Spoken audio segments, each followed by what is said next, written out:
Amém. Queridos irmãos e amados ouvintes, aqueles que puderem nos acompanhar com a Bíblia em mãos, você pode estar abrindo lá em 2 Coríntios, capítulo 12, versículo 9. Capítulo 12 de 2 Coríntios, versículo 9. Se puder, tome nota e anote, depois leia e medite na palavra do Senhor. Assim diz a palavra de Deus.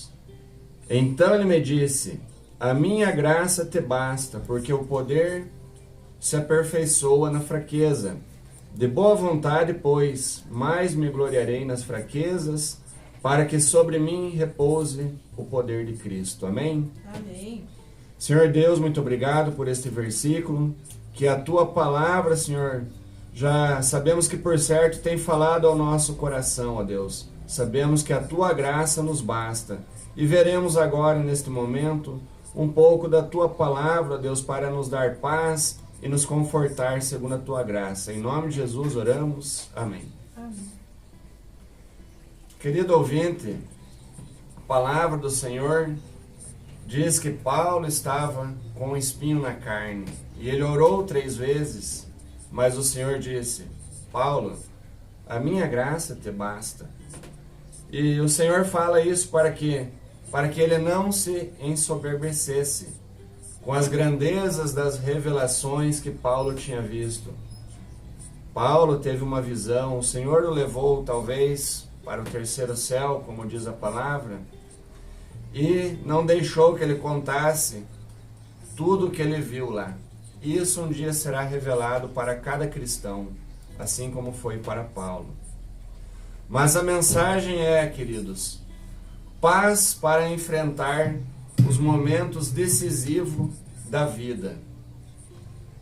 Chega até nós vários pedidos de oração, pessoas pedindo para ouvir a palavra, pessoas clamando, sedentos pela palavra, assim como nós estávamos conversando em off com o irmão Dirceu. As pessoas estão sedentas. Para quê? Para ouvir a palavra de Deus, para ouvir o conforto da palavra. Então, a paz para enfrentar momentos decisivos em nossa vida. O mundo está sendo atormentado por muitos flagelos. Temos aí o terrorismo internacional que está fragilizando as nações. As mais poderosas nações estão sendo fragilizadas pelo terrorismo. Também por uma política incerta que abala as nações, que coloca, como se diz, em xeque a vida de cada país, de como se conduzirá. Por quê? Porque está acontecendo tantas coisas que há alguns anos nós não escutaríamos o que estava acontecendo. Nós nem acreditaríamos no que está acontecendo. E há também um vazio existencial, um vazio que empurra muitas pessoas para ceifar as suas próprias vidas. Pessoas estão ceifando as suas próprias vidas porque estão desesperadas, com medo do terrorismo, com medo da política, com medo da economia, e essas pessoas não têm paz. O uso de drogas letais, drogas que destroem famílias, drogas que destroem a saúde das pessoas, álcool e tantas outras coisas. Pois mesmo assim há uma firme repreensão do governo, das autoridades, mas mesmo assim ainda cresce no mundo inteiro, deixando pessoas prisioneiras no vício, no tráfico e tantas outras coisas que têm acontecido, tanto em nosso país, como em nossa cidade, como no mundo. Então as pessoas estão com um gemido represado no coração. Há uma dor que lateja na alma das pessoas. Há lágrimas que tiram alegrias da vida dessas pessoas. E há momentos em que até uma doença que surra os nossos corpos, e até mesmo a morte que chega até mesmo a nossa família. Então, há momentos que vem dor, que vem desastre, que vem doença e até a morte. E isto vem para quê? Para mostrar a verdadeira face daquilo que estamos passando. Então, querido ouvinte, nessas horas decisivas, nesses momentos decisivos, muitas pessoas se desesperam. Outros, porém, desfrutam de uma paz que excede todo entendimento, como diz lá em Filipenses, capítulo 4, versículo 7, que diz assim, Filipenses 4, versículo 7, e a paz de Deus, que excede todo entendimento, guardará o vosso coração e a vossa mente em Cristo Jesus. Este versículo trazendo conforto para aqueles que estão em Cristo, para aqueles que confiaram as suas vidas no Senhor e Salvador. Então, todo esse texto vem nos mostrando. Irmãos, recentemente eu vi um vídeo onde um menino viu, ele estava indo no cortejo onde estavam levando seu pai para ser enterrado. E esse menino saiu glorificando a Deus e falando, aí nesse caixão só está o corpo físico, mas o meu pai está no céu, está com Cristo. E ele dava glória a Deus, porque o meu pai não está morto, mas o meu pai está vivo no céu.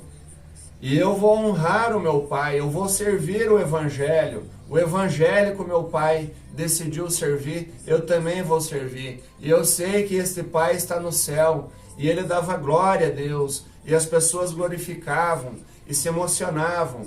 Porque aquele garoto, vendo aquele pai sendo levado no caixão, mas sendo levado somente o corpo. E ele glorificava a Deus. Isto é ter paz com Deus. Isto é descansar na paz de Cristo. Somente um filho de Deus pode ter esta paz como este menino. Agora, a minha pergunta é para nós hoje. Em meio a momentos sombrios e decisivos de nossa vida, é possível experimentar a verdadeira paz? O que você acha? E a minha resposta é um enfático sim. Em meio a momentos sombrios de nossa vida, momentos decisivos de nossa vida, nós podemos desfrutar da verdadeira paz. Romanos, capítulo 5, verso 1, a palavra diz assim: justificados, pois, mediante a fé, temos paz com Deus, por meio de nosso Senhor Jesus Cristo. Jesus nos traz esta paz. Por meio de quem? Por meio de Cristo. Esta é a paz que temos. João 14, versículo 27, o Senhor Jesus diz: a minha paz eu vos deixo, a paz que o mundo não dá. Ele diz lá em João 14, 27, diz assim a palavra de Deus. João 14, versículo 27. Deixo-vos a paz, a minha paz vos dou, não vos dou como o mundo dá. Não se turbe o vosso coração, nem se atemorize. Não se atemorize com as coisas que têm acontecido na sua vida se você é um filho de Deus. Lembre que Jesus disse: a minha paz eu vos dou, não como o mundo dá, mas a paz que está em Cristo. Então, irmãos, vemos duas situações que Paulo nos mostra nesse texto qual lemos, de 2 Coríntios. Paz para enfrentar a enfermidade. Jesus disse: no mundo tereis aflições, João 16, 33. Mas buscais a paz que tem em mim. Então Paulo, em meio a uma enfermidade, esta enfermidade o enfraquece o nosso corpo e dobra o nosso espírito. Ela provoca um sofrimento físico e também golpeia o nosso orgulho. Quantas pessoas orgulhosas, mas quando chega a enfermidade, não há pessoa bonita, não há pessoa feia, não há preto, não há branco. Não há rico, não é pobre. Todos, uma hora, em certo momento, podem ser acometidos de uma doença. E quando chega esta doença, quebra todo o orgulho, porque às vezes a pessoa fica dependente de outra pessoa, até mesmo para dar um banho nesta pessoa, até para dar de comer esta pessoa. Então todo este orgulho é quebrado. Paulo ficou doente quando fazia a primeira viagem missionária. Está lá em Gálatas, capítulo 4, versículo 13 a 15. Ele chamou esta doença de espinho na carne. Isso lhe trouxe grande sofrimento. Imagine o apóstolo Paulo sofrendo. Irmãos, ao mesmo tempo que Deus usou esta enfermidade para torná-lo humilde, Satanás usou ela para esbofeteá-lo. Ele fala, mas Satanás me esbofeteou. Então Deus o tornou humilde, mas Satanás, através dessa doença, estava esbofeteando Paulo. Mas em vez de Deus curá-lo, Deus falou, Paulo, a minha graça te basta. Conviva com isso, mostrando para Paulo, para que ele fosse mais dependente do Senhor, para que ele confiasse mais no Senhor. Então, o texto diz que o poder de Deus nos aperfeiçoa em nossa fraqueza, e isso nos deixa completamente dependente de Deus. E o mesmo Deus que cura é aquele que consola. Por isso, quando aceitamos a Cristo, recebemos um Consolador. João 14,16, que Jesus deixaria um Consolador em seu lugar. Mas isto é para aquele que confia em Cristo. Então vemos que Paulo enfrentou uma enfermidade. Agora, vemos a paz, que não só para enfrentar a enfermidade, temos a paz para enfrentar a morte. 2 Timóteo 4, versículo 6 diz que quantas pessoas ruins, blasfemos, na agonia da morte, entram em desespero. Quando se aproximam da morte, entram em total desespero. Mas para um cristão verdadeiro, assim como Paulo, já está confiando que Deus, mesmo que a morte física chegue, mas ele tem a vida eterna. E por que chega o desespero para essas pessoas? Por eles não terem a bendita esperança de ter um Salvador eterno. O Senhor um dia irá intervir com o socorro divino. A bendita esperança está lá em Tito, capítulo 2, verso 13. Nós confiamos em Cristo. Então devemos ter a bendita esperança que quando a morte chegar, isso é um ingresso para nós entrarmos no céu. Então não fique aflito, mas confie no Senhor. Se você confiar, você passará da morte para a vida. Hoje, aquele que não crê em Cristo é uma pessoa morta. Ele vive, mas está morto. Mas quando você confia, você passa da morte para a vida. Jesus falou para Nicodemos, importa, Nicodemos, que nasça de novo. O Senhor um dia irá intervir com socorro divino para todo aquele que nele descansa. Mateus 11, versículo 28, Jesus diz, vinde a mim, todos que estáis cansados e sobrecarregados, e eu vos aliviarei. Tomai sobre vós o meu jugo, e aprendei de mim, porque sou manso e humilde de coração, e acharei descanso para a vossa alma. Se a tua alma está abatida, descanse no Senhor. E ele diz, porque o meu jugo é suave e o meu fardo é leve. Deposite o seu fardo em Cristo. Ele já pegou, ele já tomou sobre si aquilo que era para ser para nós, o castigo da cruz. Mas Jesus tomou sobre si e hoje podemos descansar no Senhor. Paulo proclamou a fé cristã nas diversas províncias do Império Romano e demonstrou que uma profunda serenidade diante da morte, mesmo sabendo que ele iria morrer, sabendo que ele estava caminhando para uma masmorra úmida, e fria. Ele sabia que ele ia tomar sobre ele um patíbulo da morte. Mas mesmo assim Paulo disse: estou sendo já oferecido por libação, e o tempo da minha partida é chegado. 2 Timóteo capítulo 4, versículo 6. Ele entende que não é Roma que vai matá-lo. Ele sabe que não é Roma que vai matá-lo, mas que ele mesmo vai se entregar, porque ele fala assim: estou sendo já oferecido por libação. Paulo se entrega por amor de Cristo, sabendo que este o resgatou da morte. E que tranquilidade, querido ouvinte, é essa? Que paz ele tem? É como ele diz lá em Atos, Lucas diz lá em Atos, capítulo 16, verso 25, quando Paulo estava preso, estava ele e Silas, estavam presos, o que ele estava fazendo? Eles estavam orando e cantando um hino na prisão, à meia-noite. Imagine que paz, você está preso e nem aí com o mundo, nem aí por estar preso, mas sim glorificando o nome do Salvador. Mas ele é um prisioneiro de Cristo, como diz em Efésios 3:1. Ele é embaixador de cadeias, Efésios 6:20. Você também pode ser um prisioneiro de Cristo. Você pode ser um embaixador em cadeias, como o próprio apóstolo Paulo. E ele se oferece a Deus. Somente uma pessoa que tem a paz de Deus, que confia no Senhor, no verdadeiro Salvador, pode fazer isso.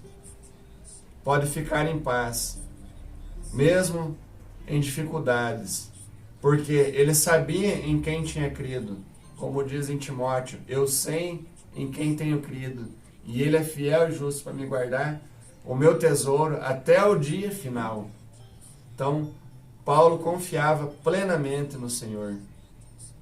Se você não creu no Salvador, eu convido a você, eu faço um apelo a você: entregue a sua vida a Jesus Cristo, assim como Paulo fez. Ele diz que a morte para ele era o desfecho de sua vida. E este não era apenas a morte, um desfecho de vida, mas a palavra ali significa partida. E isso é repetido por 3 razões. Primeiro, Paulo diz que a partida significa tirar o fardo das suas costas. Tirar o fardo das costas de alguém. Agora, morrer para o crente é descansar de suas fadigas. Em segundo lugar, a palavra partida significa desatar um bote do tronco e atravessar para o outro lado do rio. E para nós cristãos, significa fazer a última viagem rumo à pátria celestial.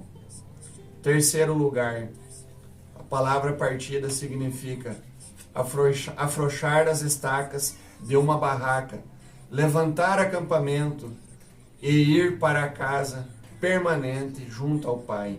Então, morrer para o crente é mudar de endereço e ir para a casa do Pai. Como diz em João 14:1, não se turbe o vosso coração, credes em Deus, credes também em mim. Na casa de meu Pai há muitas moradas. Se assim não fosse, eu vou-lhe teria dito. Eu vou e vou preparar-vos lugar. E voltarei e levarei para mim mesmo. Aí Tomé interroga o Senhor: Senhor, mas para onde vamos, se não sabemos o caminho? Jesus diz: eu sou o caminho, a verdade e a vida. Então o caminho está aí. O caminho está te levando rumo à salvação, rumo à paz do Senhor. Se você ainda não conhece esse caminho, Jesus é o caminho. Não há igreja, não é os 7 sacrilégios da tua igreja, não é a santa igreja, não é o santo pastor, não é a santa religião. Nós não pregamos religião, mas nós pregamos Cristo. O Cristo crucificado e ressurreto ao 3º dia, e aquele que ascendeu ao céu, está à direita do Pai, aguardando todo filho de Deus que descansa em paz com Ele. E se você tem desfrutado essa paz, agora mesmo, se você não desfrutou ainda, agora mesmo você pode se apropriar dela. em Cristo Jesus. Ele é a nossa paz. Nele temos paz com Deus. Ele é a paz de Deus. Amém? Amém, irmão, amém. Vamos orar ainda, irmão? Senhor Deus, muito obrigado pela Tua palavra, Deus. Que o Senhor esteja a dar paz para os nossos ouvintes, tanto para os nossos irmãos que se encontram abatidos, também para aqueles que ainda não confiaram a sua vida, Pai, na Tua presença. Aqueles que não foram reconciliados contigo, ó Deus. Que o Senhor esteja a trabalhar através do Teu Santo Espírito na vida de cada pessoa que nos ouviu esta noite, Pai.